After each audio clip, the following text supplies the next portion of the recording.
Hello, I'm Mincheol from South Korea. There's a lot of talk about the AI era.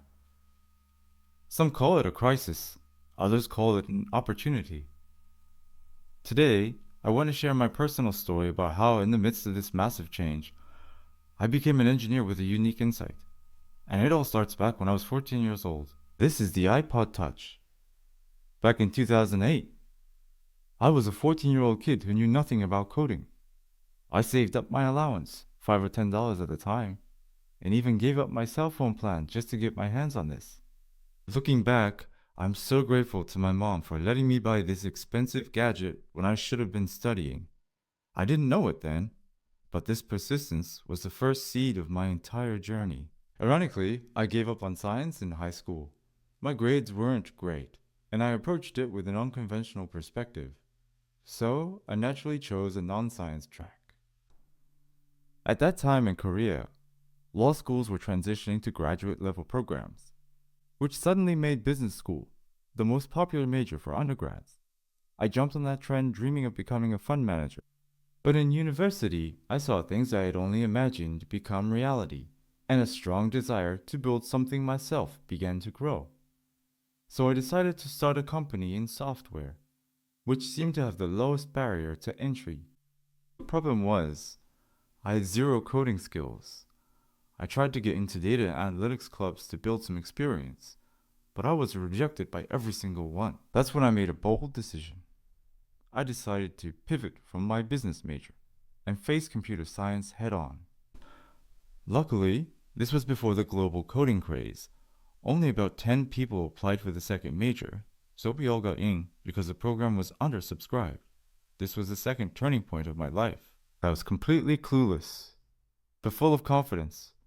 After taking just a few classes, I thought I could build anything. I took a leave of absence from school, and to be honest, I secretly used some of my mom's money and flew to Jeju Island. I sat in a cafe right in front of the Cacao headquarters and wrote my business plan. The cost of outsourcing was too high, so I decided to build it myself. I bought a book on Android development and started building the UI. But an order I placed on my phone wouldn't appear on the emulator on my computer. That's when I first learned about the existence of servers. Then, after building a server, the data would vanish every time I restarted the program. That's how I learned, firsthand, about the need for a database. This was real learning, far different from just reading a textbook. Ultimately, my startup failed. Building a team was harder than I thought. I remember meeting many people at startup events, and one of the companies I met was later acquired by Kakao.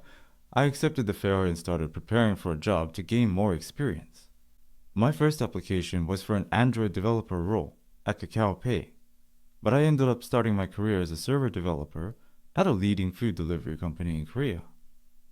There, I met the most amazing colleagues and grew immensely as an engineer. So now, I believe my time has come. My entire journey, my business background, my hard-won understanding of development, and my professional experience is creating incredible synergy with the powerful tool of AI. This synergy is especially powerful in the current era, where validating a business idea takes less than an hour, and testing it with customers takes less than a week. And I'm proving this synergy with real results. Targeting the local Korean market of 50 million people, I created a short-form video that got 15 million views in a month, and ran an ad test that achieved a 10% click-through rate. I'm now productizing a methodology at my company to help my colleagues improve their performance by over 10 times. If you're curious about my future insights in engineering and business, remember my name. I am confident that I can excel in any field of engineering and gain insights faster than anyone else. I look forward to sharing more insights in the future. From tokens to takeaways, Byte Boardroom. Subscribe now and join the future of ideas.